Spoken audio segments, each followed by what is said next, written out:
ઈડરમાં police પરિવારજનોએ જન આક્રોશ રેલી યોજી હતી। ધારાસભ્ય જિગ્નેશ મેવાણી દ્વારા પોલીસના પટ્ટા ઉતારવાવાળા નિવેદનો સામે આક્રોશ વ્યક્ત કર્યો હતો। ધારાસભ્ય મેવાણી દ્વારા પોલીસના મોરલ ડાઉન કરવાના પ્રયાસ સમાન નિવેદનનો વિરોધ કોંગ્રેસ નેતા મેવાણી દ્વારા પોલીસ માટે કરેલ નિવેદનોને લઈને મહિલા અને બાળકોએ રોષ ઠાલવ્યો હતો। ઈડરના પોલીસ ક્વાર્ટર ખાતેથી ડીવાયએસપી કચેરી સુધી રેલી યોજી વિરોધ વ્યક્ત કર્યો હતો। પોલીસ પરિવારજનોએ ધારાસભ્યના વાણી વર્તન સામે રોષ ઠાલવ્યો છે। ટેકેસની ગુજરાતી સાથે અશોક નાઈ, સાબરકાંઠા। નોકરી કરે છે 24 કલાક તો પણ આ શબ્દ વાપરવાનો કોઈ એમનો અધિકાર નથી।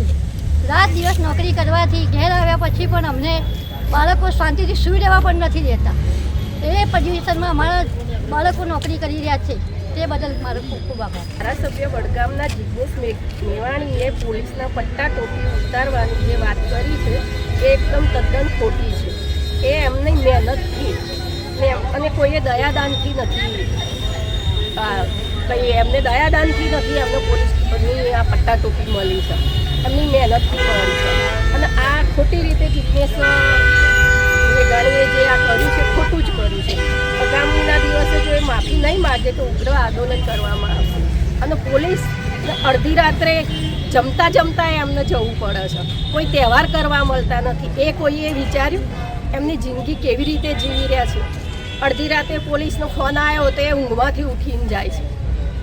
એટલે આ બધું જે જિગ્નેશ મેવાણી જે કર્યું છે ખોટું કર્યું છે। જિગ્નેશ મેવાણી જેવા કોઈ મોટા નેતા હશે, કોઈનો હક બનતો નથી કે એક વર્દી પર, એક ગવર્મેન્ટ ઓફિસર પર આ રીતની વાત છેડી હક કઈ હક।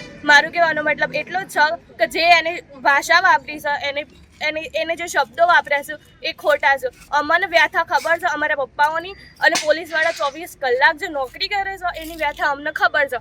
અને એટલું જ હોય પટ્ટા ઉતારવાનું આ તે એક વખત એને પહેરાવો, 24 કલાક એક 24 કલાક એક દિવસ ખાલી એને પહેરાવીને બતાવો કે ભાઈ કેવું થાય છે, પોલીસની વ્યથા કેવી હોય છે, 24 કલાક નોકરી દરમિયાન કેવી હાલત થાય છે એ લોકોની। 24 કલાકની નોકરી કરી હોય, બીજા દિવસ એવો કોઈ કેસ આવો, તાત્કાલિક પપ્પા જમતા બી નહીં એને જતા રહે છે, એ અમને ખબર છે। દિવાળી જેવી મોટો તહેવાર બી અમારા જોડે નથી રહી શકતા એટલે સમજી શકો છો અમારી મનની વ્યથા। 24 કલાક એક માણસ કઈ રીતે કામ કરતું હશે? અને એની જ વાત કરો, એ વિડીયો કે જેને બનાવ્યો છે એને પાછળ 10 પોલીસવાળા ઊભા છે અને એ કઈ રીતે બોલી શકે છે? એ 2 થી 3 પોલીસવાળા હોય ત્યારે તે બહાર નીકળે છે ઘરની, તો એ કઈ રીતે પોલીસવાળાને આ રીતે બોલી શકે? મારું કહેવાનો ભાવાર્થ એટલો જ છે, પરમાર મોક્ષા।